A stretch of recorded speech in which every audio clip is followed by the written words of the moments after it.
दोनों अपार्टमेंट से बाहर निकले। धूप हल्की हल्की थी, आसमान नीला और हवा में ताजगी घुली हुई। सड़क किनारे एक पार्क था, बच्चों की हंसी खिलखिलाहट गूंज रही थी।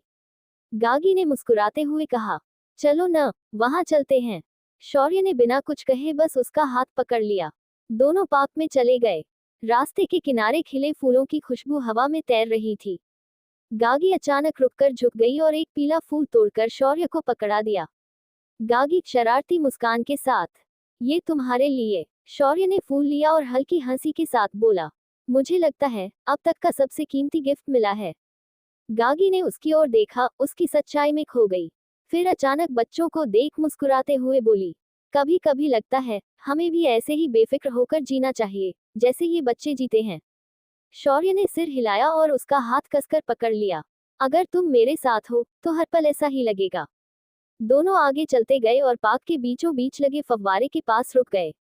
पानी की बूंदें हवा में उड़कर उनके ऊपर गिर रही थीं। गागी हंसते हुए थोड़ा पीछे हट गई, लेकिन शौर्य ने उसे खींचकर पास कर लिया। गागी शर्माते हुए, लोग देख रहे हैं। शौर्य धीरे से कान के पास झुककर, मुझे परवाह नहीं। उसकी बातों से गागी का चेहरा लाल पड़ गया। दोनों वही बेंच पर बैठ गए, आसमान को देखते हुए। शौर्य ने धीरे से उसका हाथ थामा और बोला, देखो, ये नीला आसमान, इतना खुला और साफ, बिल्कुल वैसा ही है जैसा मैं हमारे रिश्ते को देखना चाहता हूँ। बिना किसी डर, बिना किसी रोक टोक, बस हम और हमारे सपने। गागी चुपचाप उसे देखती रही। उसकी आंखों में भी वही चमक थी जो शौर्य की आंखों में थी, भविष्य का वादा। पार्क की बेंच पर थोड़ी देर चुपचाप बैठे रहने के बाद गागी उठी और बोली, चलो, अब मुझे ठंडी सी आइसक्रीम खानी है। शौर्य मुस्कुराया, तुम्हें तो हमेशा कुछ न कुछ चाहिए ही होता है। गागी नकली गुस्से से, तो मैं डिमांड नहीं रख सकती। शौर्य हंसते हुए, रख सकती हो, लेकिन शर्त है, आधी आइसक्रीम मुझे मिलेगी। दोनों पास के ठेले से आइसक्रीम लेकर आए। गागी ने एक बड़ी चॉकलेट कोन ली और शौर्य ने स्ट्रॉबेरी। जैसे ही गागी ने पहला बाइट लिया, शौर्य ने शरारत से उसकी आइसक्रीम पर थोड़ा काट लिया।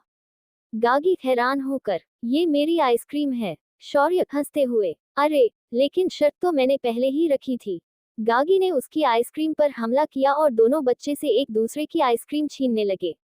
हंसी मजाक में गागी के होंठों पर थोड़ा सा चॉकलेट लग गया। शौर्य ने धीरे से उसकी ओर झुककर मुस्कुराते हुए कहा, रुको, ये यहाँ लग गया है। वो अपनी उंगली से चॉकलेट पोंछ देता है। गागी झेपकर नीचे देखती है, उसका दिल और तेज धड़कने लगता है। उस पल में दोनों को महसूस हुआ, ये सिर्फ खेल या मस्ती नहीं थी। ये वो अपनापन था जो धीरे धीरे उनकी रूहों में उतर चुका था।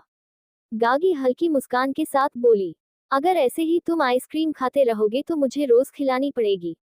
शौर्य ने उसकी आंखों में देखते हुए कहा, और अगर ऐसे ही तुम्हारे साथ पल बिताने का मौका मिले तो मैं जिंदगी भर आइसक्रीम खा लूंगा। गागी की आंखें चमक उठी। दोनों ने साथ में आखिरी बाइट शेयर की और फिर हाथों में हाथ डाले पार्क से बाहर निकल गए। दूसरी तरफ अर्जुन और एकता शहर के एक खूबसूरत कैफे में पहुंचे। वहां हल्की सी मध्यम म्यूजिक चल रही थी और बाहर खिड़की से हल्की बारिश की बूंदें गिर रही थी।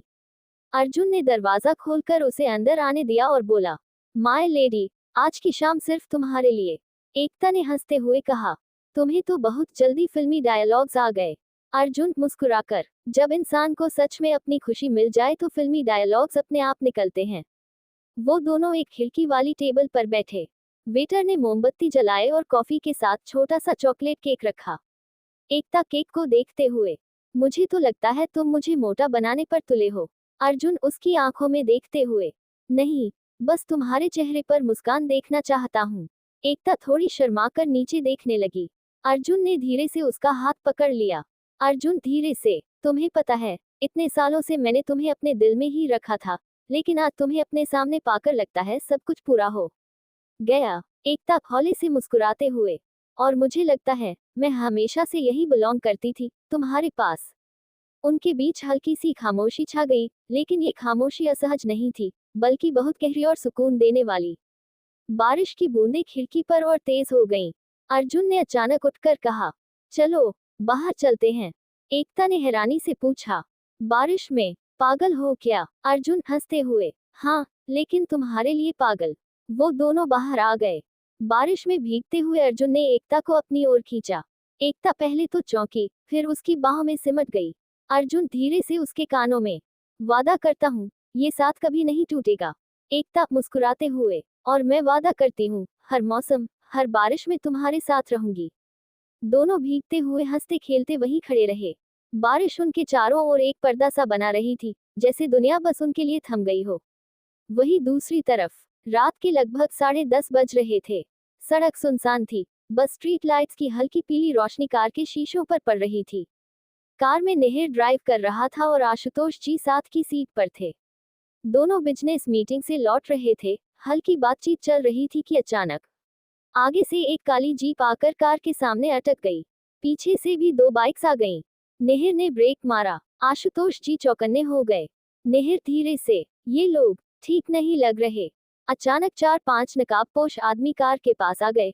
हाथों में रॉड और लोहे की चेन थी। गुंडा, कार से बाहर निकलो, बहुत अकड़ दिखा रखी है तुम लोगों ने। नेहिर ने दरवाजा खोला, उसका गुस्सा चेहरे पर साफ झलक रहा था। वो बाहर निकला, लंबा और आत्मविश्वासी।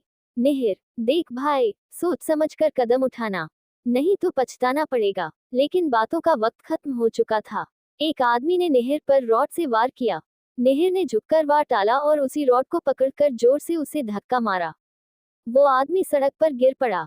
दूसरा पीछे से आया, लेकिन नेहिर ने उसकी कलाई पकड़कर उसे कार से टकरा दिया। चेन वाला आदमी आशुतोष जी की तरफ बढ़ा। नेहिर चिल्लाते हुए, सावधान अंकल। आशुतोष जी ने तुरंत साइड हटकर उस पर किक मारी। उम्र भले बढ़ गई थी, लेकिन उनका जोश अभी भी कम नहीं था। अब दोनों तरफ से लड़ाई तेज हो गई। नेहिर ने मुक्कों की बारिश कर दी। उसकी आंखों में सिर्फ एक ही बात थी, आशुतोष अंकल को कुछ नहीं होने दूंगा। गुंडों ने मिलकर उसे घेर लिया, लेकिन नेहिर ने एक एक करके सबको गिराना शुरू किया। किसी को घूसा, किसी को कंधे से उठाकर पटक दिया। आखिर में सिर्फ एक गुंडा बचा था, जिसने चाकू निकाल लिया। वो सीधा आशुतोष जी पर झपटा, लेकिन नेहिर ने बीच में आकर उसका हाथ पकड़ लिया और एक जोरदार पंच उसके पेट पर मारा। चाकू नीचे गिर गया। बाकी सब गुंडे घायल होकर अपनी गाड़ियों की तरफ भाग गए। सन्नाटा छा गया। नेहिर ने गहरी सांस ली और मुड़ा। आशुतोष जी उसकी तरफ देख रहे थे। उनकी आंखों में डर नहीं, बल्कि गर्व था। आशुतोष जी नेहिर के कंधे पर हाथ रखते हुए, तुम सिर्फ गागी के भाई नहीं, मेरे बेटे जैसे हो, और आज तुमने ये साबित कर दिया। नेहिर हल्की मुस्कान के साथ बोला, आप मेरे लिए वैसे ही हैं अंकल, जैसे मेरे अपने पापा। दोनों की आंखों में एक अजीब सा अपनापन था। गाड़ियों की हेडलाइट्स अब भी जल रही थी, जैसे इस रिश्ते की गवाही दे रही हों। सड़क पर अभी भी अंधेरा और तनाव पसरा था। गुंडों का पहला ग्रुप भाग चुका था, लेकिन तभी दूसरी तरफ से और गाड़ियां आकर रुकी। करीब 15-20 नकाबपोश लोग हथियारों के साथ आशुतोष जी और नेहिर घायल थे। नेहिर मुश्किल से खड़ा था, लेकिन अब भी उसकी आंखों में आग थी। उसी वक्त दूर से एक कार का ब्रेक जोर से चिररा करके रुका। गागी दौड़ती हुई बाहर निकली, उसके पीछे शौर्य और पूरा ग्रुप। नील, अर्जुन, देवेश, यशराज। कुछ ही देर में रोज, पार्थ और कार्तिक भी दूसरी गाड़ी से वहां पहुंच गए। शौर्य तुरंत अपने पापा आशुतोष जी के पास भागा और उन्हें संभाला। नील नेहिर के पास झुक गया। भाई, होल्ड ऑन, कुछ नहीं होगा। लेकिन तभी गुंडे चिल्लाए, आज कोई नहीं बचेगा। गागी का खून खौल उठा। उसने बिना सोचे अपने जैकेट से रिवॉल्वर निकाला। शौर्य और उसके दोस्त दंग रह गए। नील हैरानी से फुसफुसाते हुए, ये गागी के हाथ में गन। गागी ने ठंडी आवाज में कहा, इनको गलतफहमी है कि हम डरेंगे। अचानक वो आगे बढ़ी और एक गुंडे पर सीधा फायर किया। गोली उसके हाथ से हथियार गिरा देती है। इसके साथ ही रोज, पार्थ और कार्तिक भी एक्शन में आ गए। उनकी मूवमेंट्स गागी जैसी ही थी, जैसे सब एक ही टीम से ट्रेन हुए हों। अर्जुन, नील, देवेश और यशराज सन रह गए। उनकी आंखों के सामने गागी और उसके 3 दोस्त ऐसे लड़ रहे थे जैसे प्रोफेशनल फाइटर्स हों। गागी मुक्कों और किक से 3 गुंडों को गिरा चुकी थी। पार्थ चेन से वार झेलकर सामने वाले को पलट देता है। कार्तिक ने बाइक का हेलमेट उठाकर एक गुंडे के सिर पर दे मारा। रोज ने एक झटके में रॉड वाले को नीचे गिरा दिया। शौर्य अपने पापा को संभालते हुए पीछे खड़ा था, उसकी आंखें गागी पर जमी थी। वो उसे ऐसे देख रहा था जैसे पहली बार उसकी असली ताकत को पहचान रहा हो। देवेश हकलाते हुए, ये तो किसी मूवी जैसा लग रहा है। ये सब कौन है? यशराज गंभीर होकर, नहीं, ये मूवी नहीं है। ये सब पहले से तैयार थे। गोलीबारी और फाइटिंग के बीच शोर गूंज रहा था। गागी ने कार की बोनट पर छलांग लगाई और वहां से 2 गुंडों पर फायर किया। नील, अर्जुन और देवेश स्तब्ध रह गए। आखिरकार जमीन पर गिरे गुंडों की चीखें और भागते कदमों की आवाजें ही बची। चारों तरफ सन्नाटा छा गया। गागी ने गहरी सांस ली और रिवॉल्वर नीचे किया। शौर्य धीरे धीरे उसके पास आया। उसकी आंखों में सवाल थे। गागी, तुम ये सब कौन हो? बाकी ग्रुप भी उसकी तरफ देख रहा था। नील और अर्जुन जैसे अब तक सदमे से बाहर ही नहीं आए थे। रोज, पार्थ और कार्तिक एक दूसरे को देखकर चुप खड़े थे, जैसे तय नहीं कर पा रहे हों कि सच बताना है या नहीं। हॉस्पिटल का कॉरिडोर, सब चिंतित खड़े थे कि तभी एक सिक्योरिटी गार्ड तेजी से अंदर आता है। गार्ड हड़बड़ी में धीमी आवाज में रोज, पार्थ और कार्तिक से, साहब, अभी अभी खबर मिली है। ये अटैक कुणाल खुराना के लोग थे। रोज और कार्तिक सख्त हो गए। पार्थ ने तुरंत गागी की तरफ देखा और धीमे स्वर में कहा, पार्थ, गागी, मेरे साथ चलो। वो उसे कॉरिडोर से हटाकर पास के एक खाली कमरे में ले गया। कमरे का दरवाजा बंद होते ही पार्थ ने धीरे लेकिन गंभीर आवाज में कहा, पार्थ, जीविका, ये सब कुणाल खुराना ने करवाया है। उसने साफ साफ टारगेट किया था नेहर और आशुतोष जी को, क्योंकि दोनों मिलकर बिजनेस वर्ल्ड में सबको पीछे छोड़ कर रहे हैं और कुछ लोगों ये बात अच्छा नहीं लग रहा है। गागी की सांसें भारी हो गईं। उसका नाम सुनते ही जैसे एक पुरानी पहचान कमरे की हवा में घुल गई। गागी धीरे, कांपती आवाज में, जीविका, ये नाम मत लो पार्थ। अब मैं गागी हूँ। लेकिन बाहर खड़े शौर्य और उसके दोस्त नील, अर्जुन, देवेश, यशराज, जो अनजाने में उस दरवाजे तक आ गए थे, उन्होंने सब सुन लिया। नील हैरान, फुसफुसाते हुए, जीविका, ये गागी नहीं है। अर्जुन परेशान, तो फिर वो कौन है? यशराज गंभीर, हल्की कटुता के साथ, अब समझ आया कि इसके रहस्य कभी खत्म नहीं होते। ये कोई और है, कोई बहुत बड़ा खेल है यहाँ। अंदर कमरे में गागी की आंखों में गुस्सा और दर्द मिला हुआ था। वो कुर्सी पकड़कर बैठ गई, उसकी उंगलियां कांप रही थी। गागी पार्थ से, कुणाल खुराना, मैंने उसे छोड़ा नहीं था। अब लगता है वो फिर मेरे रास्ते में आ गया है, पर इस बार मैं उसे खत्म कर दूंगी। दरवाजे के उस पार खड़े शौर्य की सांसें तेज थीं। उसके दिल में सवालों का तूफान था।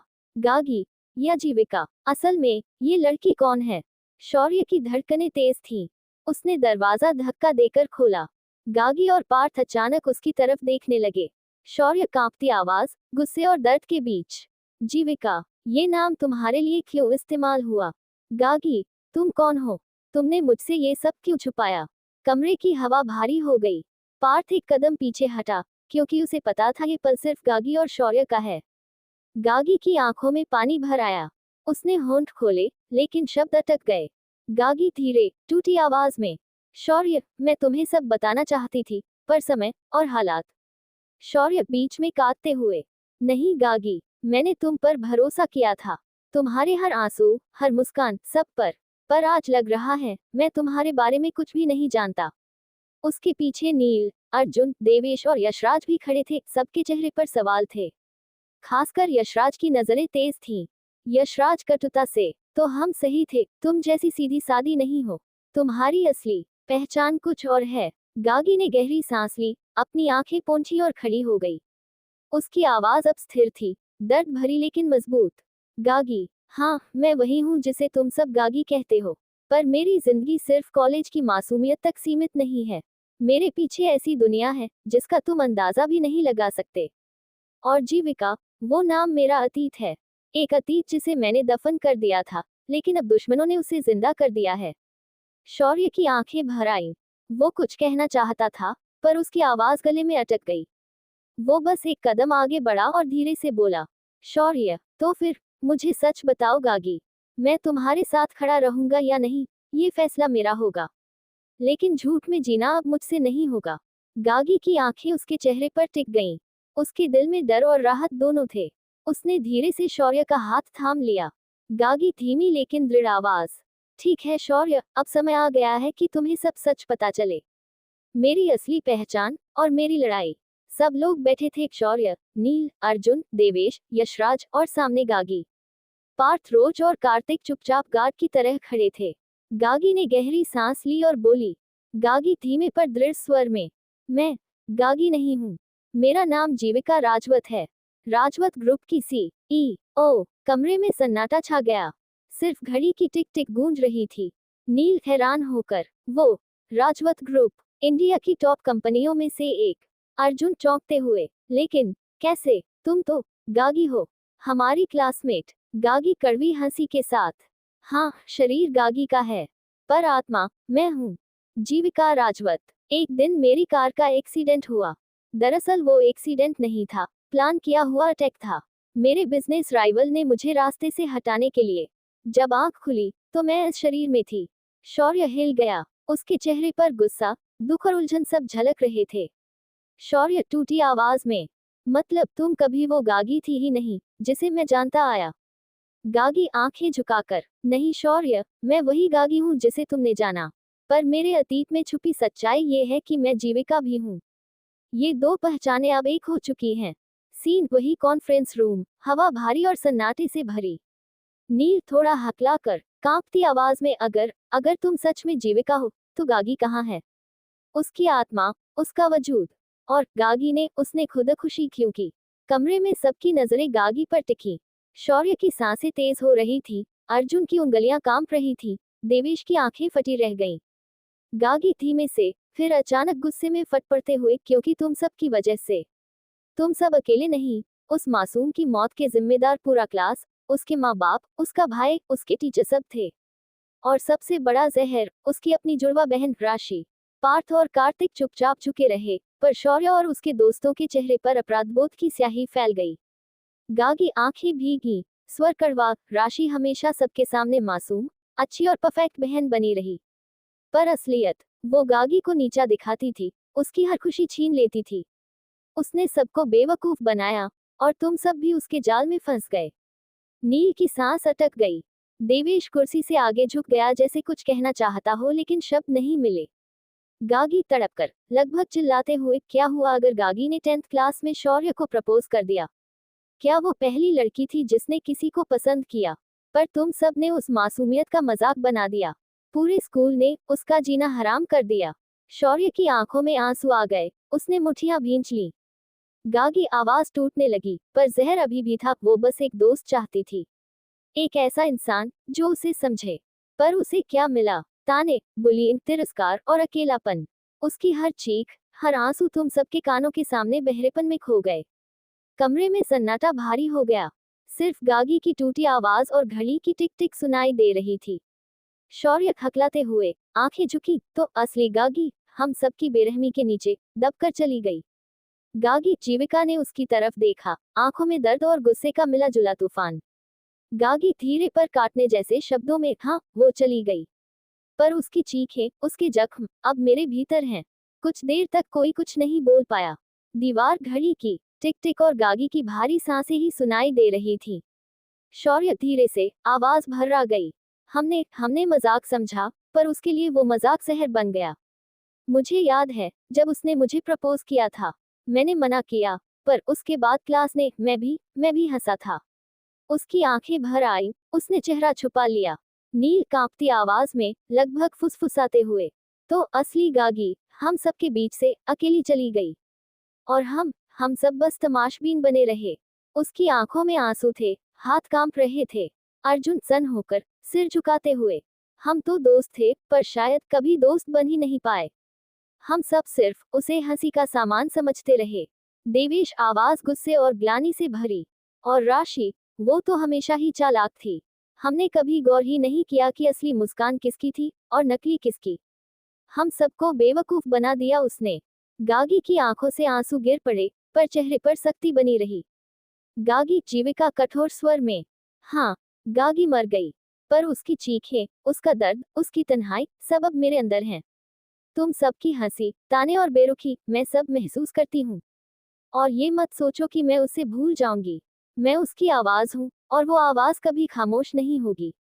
कमरा भारी हो गया, सबकी आंखों में आंसू थे। किसी की हिम्मत नहीं हुई ऊपर देखने की। यशराज गहरी सांस लेकर, सबको चौंकाते हुए, तो तुम सचमुच जीविका हो, राजवत ग्रुप की सीईओ। मैंने तुम्हें सिर्फ बिजनेस आर्टिकल्स में पढ़ा था, पर अब इस हाल में तुम्हारे सामने खड़ा हूँ। उसने धीरे से सिर झुकाया, पहली बार उसकी आंखों में इज्जत और दर्द साथ दिख रहे थे। गागी, जीविका ने उसे देखा, बिना कुछ कहे, बस खामोश आंसू बहाए। सब चुप हैं। अर्जुन धीरे धीरे आगे आता है, आंखों से आंसू बह रहे हैं। अर्जुन टूटती आवाज में, मुझे माफ कर दो, मैंने गागी को बहुत बुली किया। क्योंकि राशि मेरी बहन की सबसे अच्छी दोस्त थी और मैंने अपनी बहन पर भरोसा किया। वो जो कुछ कहती थी मैं सच मान लेता था। मैंने गागी की तरफ कभी ध्यान ही नहीं दिया, बस उसकी हंसी उड़ाई, ताने मारे, और वो सब मेरा गुनाह है। उसके घुटने कांपते हैं, वो सिर झुकाकर रो पड़ता है। गागी जीविका धीरे से, पर आंखें आंसुओं से भरी, अर्जुन तुम पहले ही माफी मांग चुके हो। याद है उस दिन हॉस्पिटल में, जब सबके सामने राशि की सच्चाई खुली थी, तुम रोते हुए मेरे सामने आए थे और माफी मांगी थी। तब सिर्फ मैं नहीं थी वहां, गागी भी थी। उसकी आत्मा उसी कमरे में खड़ी थी और उसने तुम्हें माफ कर दिया था। अर्जुन हैरान होकर ऊपर देखता है, उसकी सांसें तेज हो जाती हैं। अर्जुन कांपते स्वर में, तो गागी ने सचमुच मुझे माफ कर दिया था। इतना सब होने के बाद भी? गागी जीविका आंखें बंद करके आंसू गिरते हुए, हाँ अर्जुन, वो बहुत बड़ी थी, तुम सबसे भी, मुझसे भी। वो बस दोस्ती चाहती थी, प्यार चाहती थी। और जिसने उसे जख्म दिए, उसने भी जब सच्चे दिल से पछताया तो गागी ने उसे माफ कर दिया। वो चली गई, पर अपने दिल में कोई नफरत लेकर नहीं। कमरा और भी भारी हो गया। अर्जुन जमीन पर बैठ गया, चेहरा हथेलियों में छुपा लिया। शौर्य बहुत धीमी आवाज में, खुद से हम सब उससे बहुत छोटे निकले। वो हमें माफ कर गई और हम उसे जीने भी न दे सके। इतना ही बोला था कि अचानक पीछे कुछ गिरने की आवाज आई। सब चौंक कर पीछे मुड़ते हैं। दरवाजे के पास धारा, एकता और रीत खड़ी थी। उनके हाथ से फल और पानी की टोकरी नीचे गिर गई थी। धारा आंखें चौड़ी, चेहरा पीला पड़ता हुआ, ये सब क्या सुन रही हूं मैं। वो सदमे में डगमगाकर जमीन पर बैठ जाती है। रीत तुरंत दौड़कर उसे पकड़ लेती है और धीरे से उठाकर सहारा देती है। फिर चुपचाप आकर यशराज के पास खड़ी हो जाती है।